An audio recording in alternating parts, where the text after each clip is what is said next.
Hello, my name is Gary Fuller.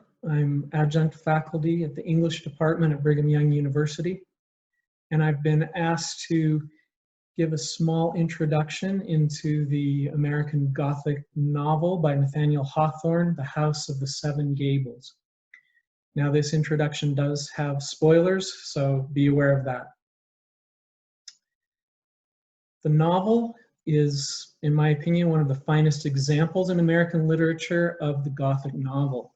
Hawthorne called it a romance rather than a novel, because he said in the preface that an author, when writing a romance, has a certain latitude or privilege to mingle elements of the marvelous with the solidity of everyday experience.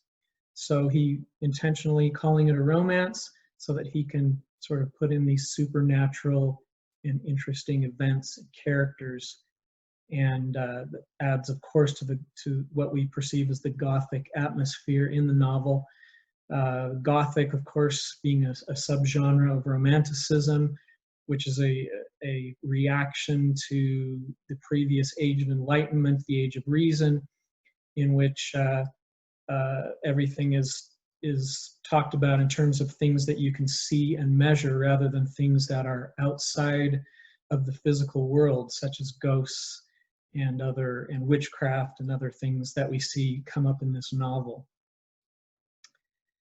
There may be no more prominent example of a novel tied so closely to a place or specifically to a building.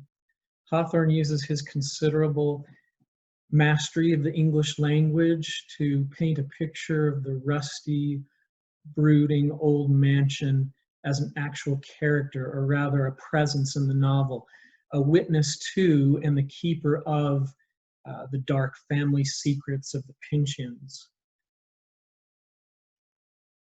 If we look at sort of some pictures of the mansion as it exists today, this is what it looks like.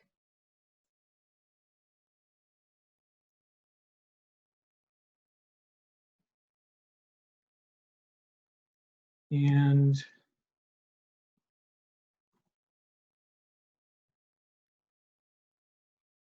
one can easily imagine how Hawthorne might have imagined all sorts of dark secrets or ghostly inhabitants as he walked by the house so many times in his youth. This is a house that was in existence for well over 100 years before he was born, and so it was a house that he was acquainted with in his youth. The theme of time, or more specifically the past, is present throughout the novel. In one particularly significant bit of dialogue, Holgrave, the daguerreotypist, talks energetically about the need for living people to act and think according to their own inclinations, rather than being a slave to the traditions, laws, and customs of dead people. And this reminds one as well, if he had been reading the writings of Thomas Jefferson, who famously advocated that every 30 years or so, all previous laws should be torn up and brand new laws enacted with every generation, so that the generations would not be saddled with the sort of the understanding of the law that previous generations had had. So in this scene, in chapter 12, then Holgrave says the following when he's arguing about the past. "Shall we never, never get rid of this past?" cried he, keeping up the earnest tone of his preceding conversation. "It lies upon the present like a giant's dead body.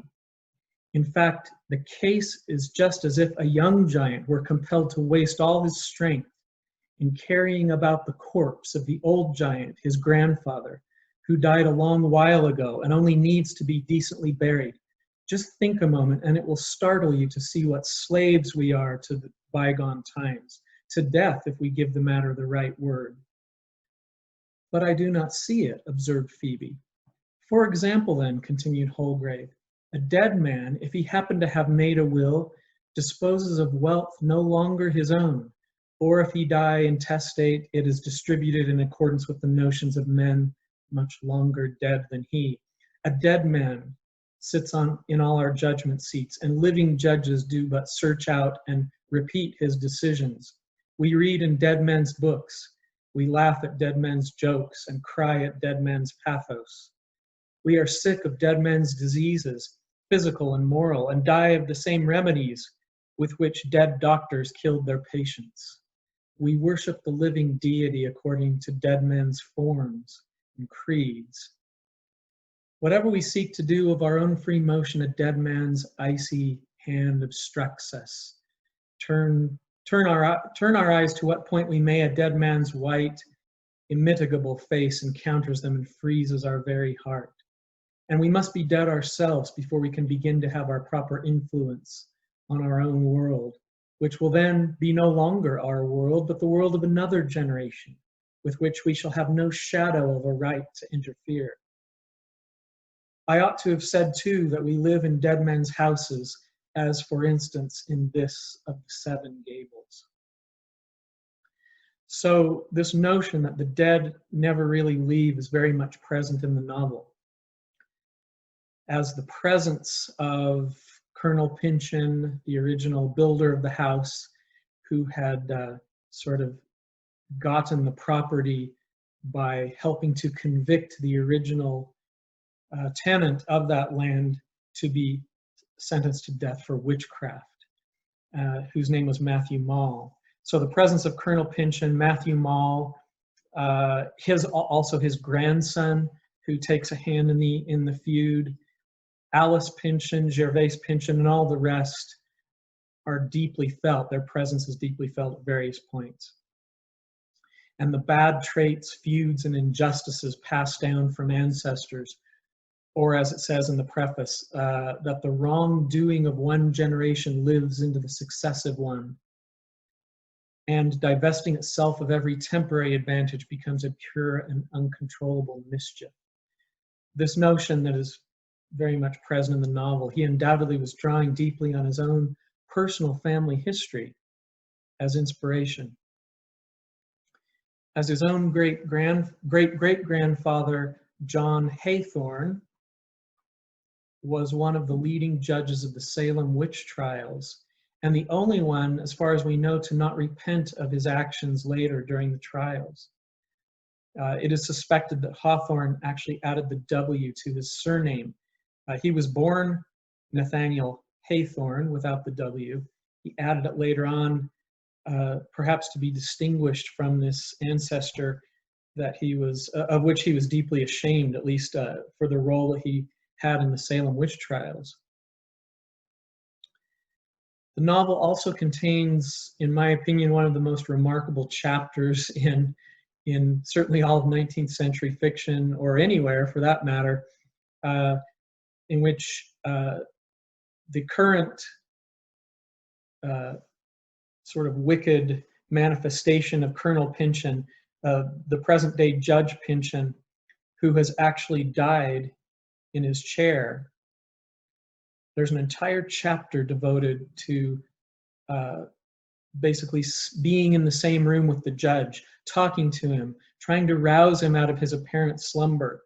But it's done in very mocking fashion. The title of the chapter is Governor Pynchon, because Judge Pynchon was on the verge of going to a dinner that evening in which the sort of the political powers that be were going to unite behind a candidate for governor. And the judge had the expectation, as did most other people in the town, that person to be candidate for governor would be Judge Pynchon himself. And so all during the entire chapter in which the narrator is talking to the dead body of the judge as it sits in the old house all by itself, and trying to stir him up, sort of mockingly saying, "Judge, you have places to go. Why are you sitting there so still? You're usually a man of great vigor and action. And how can you not even brush away that fly that's crawling across your face?" I mean, it's a very creepy and,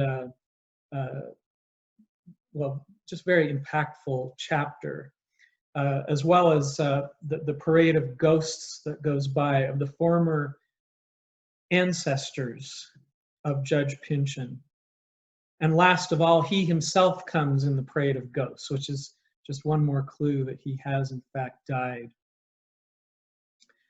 But family blood can also provide renewal and redemption, as we see in the character of Phoebe. Phoebe seems to be the very embodiment of the golden age awaited by Holgrave. Her ability to heal some of Clifford's wounds and refresh Hepzibah's kindness, and also to heal the Pynchon-Mall feud, is portrayed as the way out, the escape from the oppressive weight of the past.